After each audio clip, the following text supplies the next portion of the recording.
விஜய் தினம் இரண்டாவது நாளாக மக்கள் பிரச்சாரத்தை தொடங்கியிருக்கிறார். நாகை மற்றும் திருவாரூர் மாவட்டங்களில் இந்த தினம் பிரச்சாரம் மேற்கொள்ள இருக்கிறார்.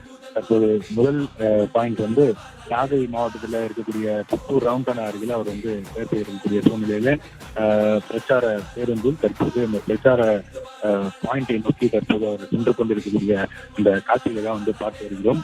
பல்லாயிரக்கணக்கான தாவேகா தொண்டர்கள் பொதுமக்கள் விஜயனுடைய பேச்சை கேட்பதற்காக அங்க ரவுண்டானா அருகில் கூறினிட்டக்கூடிய அந்த காட்சிகளையும் பார்க்கிறோம். விஜயனுடைய அரசியல் பயணத்தை பொறுத்த வரைக்கும் அவர் தெளிவாக ஒரு விஷயத்தை முன்னெடுத்துவிட்டார். அரசியல் எதிரி திமுக எனவும் கொள்கை எதிரி பாஜக எனவும் அவர் பிரகடனம் படுத்திவிட்டார். கடந்த சனிக்கிழமை அன்று அவர் மேற்கொண்ட அந்த பிரச்சாரத்தின் போது ஆளும் திமுக அரசை நோக்கி பல்வேறு கேள்விகளை எழுப்பியிருந்தார். குறிப்பாக கொடுக்கப்பட்ட தேர்தல் வாக்குறுதிகள் என்ன ஆயிற்று, ஒவ்வொரு இந்த மாவட்டம் சார்ந்த பிரச்சனைகளையும் முன்னெடுத்ததோடு தேர்தல் வாக்குறுதிகள் கொடுத்தீங்களே அதெல்லாம் என்ன ஆச்சுன்னு சொல்லிட்டு முக்கியமான சில வாக்குறுதிகளை முன்வைத்து முதலமைச்சரை நோக்கி நேரடியாக கேள்வி எழுப்பியிருந்தார் தாவேகா தலைவர் விஜய். இன்றைய தினம் நாகை மற்றும் திருவாரூர் மாவட்டத்துல இந்த தினம் பிரச்சாரம் மேற்கொள்ள இருக்கிறார். விஜயனுடைய பிரச்சாரத்தை முன்னிட்டு பல்வேறு நிபந்தனைகள் விதிக்கப்பட்டிருக்கிறது. விஜயனுடைய பிரச்சாரத்துக்கு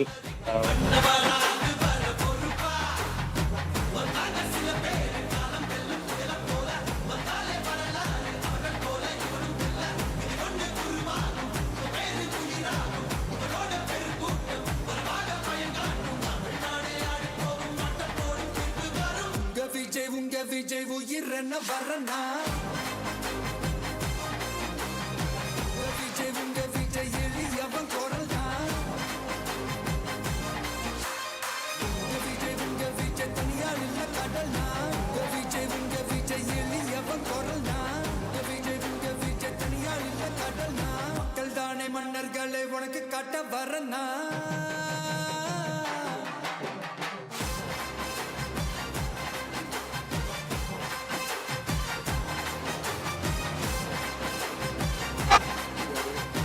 தேர்தலுக்கான பிரச்சாரத்தை தாவேகா தலைவர் விஜய் தொடங்கிவிட்டார்.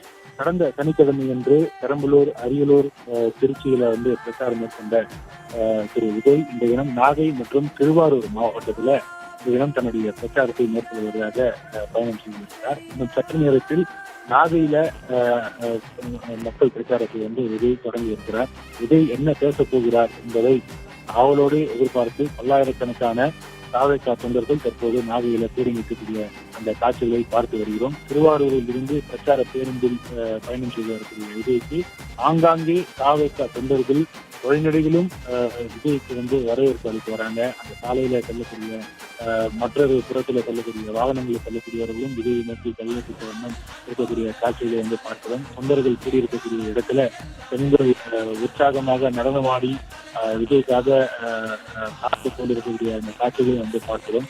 விஜயனுடைய பிரச்சாரம் மிக தெளிவாக அவர் சில விஷயங்களை முன்னெடுத்து வருகிறார்.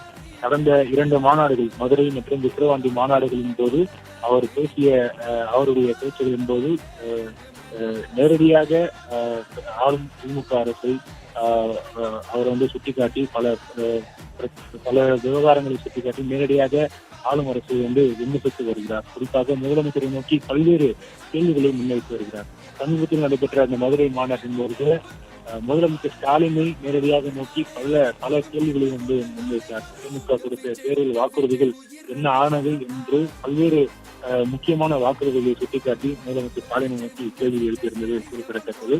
2026 சட்டப்பேரவை தேர்தலில் திமுக அரசை வலிமையாக எதிர்க்கக்கூடிய ஒரு கட்சியாக தாவேகா இருக்கிறது என்பதை மாநாடுகளின் மூலமாகவும் கடந்த சனிக்கிழமை அன்று நடத்தப்பட்ட அந்த முதல் பிரச்சார கூட்டத்தின் வாயிலாகவும் மக்களுக்கு எடுத்துரைத்திருக்கிறார். தமிழகத்தில் இருக்கக்கூடிய பிற கட்சிகளுக்கும் எடுத்துரைத்து இருக்கிறார்.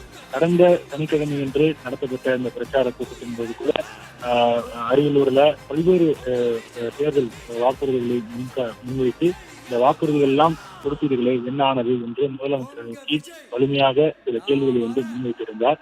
அதே போல இந்த தமிழ்நாட்டு மக்களுக்கான பல முக்கிய கோரிக்கைகளையும் முக்கிய பிரச்சனைகளையும் தாவேகாவுடைய தேர்தல் வாக்குறுதிகளை விரிவாக கொடுக்கப்படும் என்ற அந்த வாக்குறுதியும் தாவேகா தலைவர் விஜய் கொடுத்திருந்தது குறிப்பிடத்தக்கது. இன்றைய தினம் நாகை மற்றும் திருவாரூர் மாவட்டத்தில் பிரச்சாரம் மேற்கொள்ள இருக்கக்கூடிய சூழ்நிலையில இன்றைய தினம் விஜய் என்ன பேசப் போகிறார் என்ற எதிர்பார்ப்பும் மேலோங்கி இருக்கிறது. குறிப்பாக விவசாயம் மற்றும் மீனவர்கள் கிராமங்கள் அதிகமாக நிறைந்த மாவட்டங்களாக நாகை மற்றும் திருவாரூர் மாவட்டங்கள் இருக்கிறது. குறிப்பாக நாகை மாவட்டத்தில் மீனவ கிராமங்கள் அதிகமாக இருக்குது, மீனவர்கள் அதிகமாக இருக்கக்கூடிய மாவட்டங்களாக இருக்கிறது. எனவே மீனவர்கள் சார்ந்த பிரச்சனை, மீனவர்களுக்கான அந்த கோரிக்கைகள், கச்சத்தீவு மீட்பது உள்ளிட்ட பல்வேறு விவகாரங்கள் குறித்து விஜய் பேசுவார் என்று எதிர்பார்ப்பு இருக்கிறது. திருவாரூர் மாவட்டத்தை பொறுத்த வரைக்கும் பிரதான தொழிலாக விவசாயம் இருக்கக்கூடிய காரணத்தால விவசாயிகள் முன்வைக்கக்கூடிய பிரச்சனைகள், அவர்களுக்கான தேவைகள் குறித்து பேசுவதற்கான வாய்ப்புகள் இருக்கிறது. பிரதானமாக திமுக அரசை விமர்சித்துதான் ஒவ்வொரு கூட்டங்களிலும் விஜய் பேசி வருவதை பார்க்கிறோம்.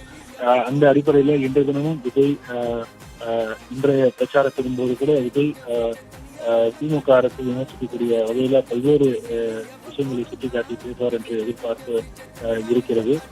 திருவாரூரிலிருந்து பிரச்சார பேருந்து வாயிலாக தற்போது நாகையை நோக்கி பயணம் செய்து வரக்கூடிய விஜய் இன்னும் சற்று நேரத்தில் முதல் பாயிண்ட், அதாவது இந்த புத்தூர் ரவுண்டனா அருகே அவர் சென்றடைவார் என்று எதிர்பார்க்கப்படுகிறது. இந்த இடத்துல பல்லாயிரக்கணக்கான தாவேகா தொண்டர்கள் கூடி நின்று இதனுடைய பேச்சை கேட்பதற்காக அவளோடு காத்திருக்கக்கூடிய அந்த காட்சிகளையும் பார்க்கிறோம். முதலாக மாநாடுகளை எல்லாம் தாண்டி மக்கள் இடையே பிரச்சாரம் பயணத்தை கடந்த சனிக்கிழமை என்று தொடங்கினார். முதல் பிரச்சார கூட்டத்தில் விஜய் என்ன பேசப்படுகிறார் என்ற அவளோடு காத்திருந்த நேரத்துல அந்த பிரச்சார கூட்டத்தில் எதிர்பாராத விதமாக ஒலிபெருக்கி சரியாக தொழில்நுட்ப கோளாறு காரணமாக ஒலிபெருக்கி சரியாக வேலை செய்யாத காரணத்தால விஜய் என்ன பேசினார் என்று பல பேருக்கு கேட்காத ஒரு சூழ்நிலை இருந்தது. அது அங்க கூடியிருந்த மக்களுக்கு ஒரு அதிர்ச்சியை ஏற்படுத்தியது. அதனை அந்த பிரச்சனையை தீர்க்கக்கூடிய அடுத்த கூட்டமான அரியலூர்ல அந்த பிரச்சனைகள் சீர் செய்யப்பட்டு விஜயனுடைய பேச்சு முழுமையாக கேட்பதற்கான அந்த ஏற்பாடுகள் செய்யப்பட்டிருந்தது. கூட்ட நெரிசல் அன்றைய தினம் அதிகமாக காணப்பட்டது. திருச்சி விமான நிலையத்திலிருந்து முதல் பாயிண்ட்டுக்கு செல்வதற்கு அவருக்கு கிட்டத்தட்ட 3.5 மணி நேரம் எடுத்துக்கொண்டது. அங்கிருந்து அரியலூர் செல்வதற்கு இன்னும் காலதாமதமானது. திட்டமிட்டபடி அவரால் பெரம்பலூர் மாவட்டத்துக்கு சென்றடைய முடியாத ஒரு சூழல் ஏற்பட்டது. அதற்கு தன்னுடைய வருத்தத்தையும் விஜய் பதிவு செய்திருந்தது குறிப்பிடத்தக்கது. அதனை முன்னிட்டு விஜயனுடைய பிரச்சார பயணத்துல சில மாற்றங்கள் செய்யப்பட்டது. ஒரு நாளைக்கு 3 மாவட்டங்கள் பிரச்சாரம் என்ற அந்த திட்டமிடல் என்பது மாற்றியமைக்கப்பட்டு 2 மாவட்டங்களாக குறைக்கப்பட்டது. அந்த அடிப்படையில் தான் இன்று நாகை மற்றும் திருவாரூர் மாவட்டத்தில் மட்டும் விஜய் பிரச்சாரம் செய்வார் என்று பயண திட்டமானது மாற்றியமைக்கப்பட்டிருக்கிறது. இந்த நேரத்தில் கிட்டத்தட்ட ஒரு 11 மணியிலிருந்து 12 மணிக்குள்ளாகவே அவருக்கு நாகை மாவட்டத்தில் அவருடைய பிரச்சார பயணத்தை முடித்திருக்க வேண்டும்.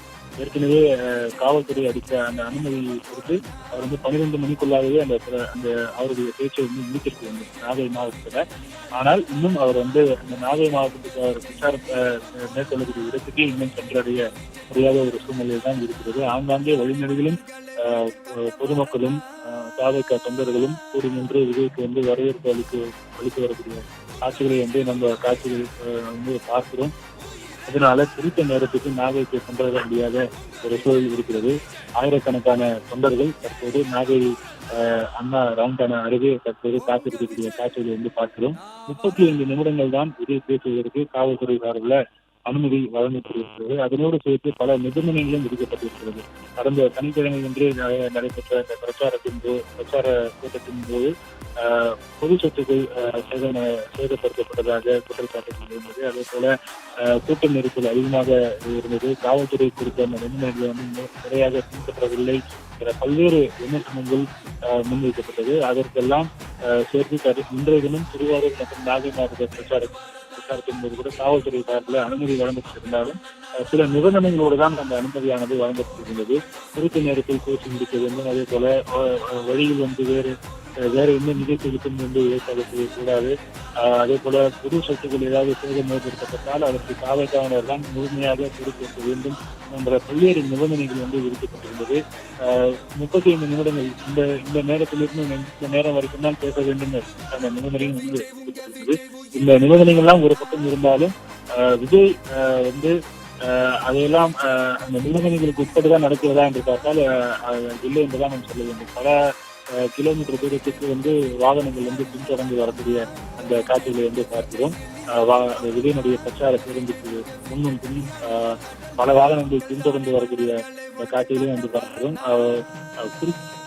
குறிக்கப்பட்ட இந்த நேரத்துக்கு இன்னும் அவர் வந்து இன்னும் சென்று சேரவே இல்லை. இந்த நேரத்துல தான் அவருடைய பேச்சு முடித்திருக்க வேண்டும். ஆனால் இன்னும் சென்று சேர இன்னும் வந்து அந்த முதல் பாயிண்ட்டுக்கு வந்து இன்னும் சென்று சேரவில்லை. இன்னும் சில மணித்துறைகளில் சில நிமிடங்களில் அவர் வந்து சென்று சேருவார் என்று எதிர்பார்க்கப்படுகிறது. பிளே ஸ்டோர் மற்றும் ஆப் ஸ்டோரில் இருந்து பாலிமர் செயலியை QR கோடு மூலம் பதிவிறக்கம் செய்யுங்கள். செய்திகளை உடனுக்குடன் பெறுங்கள்.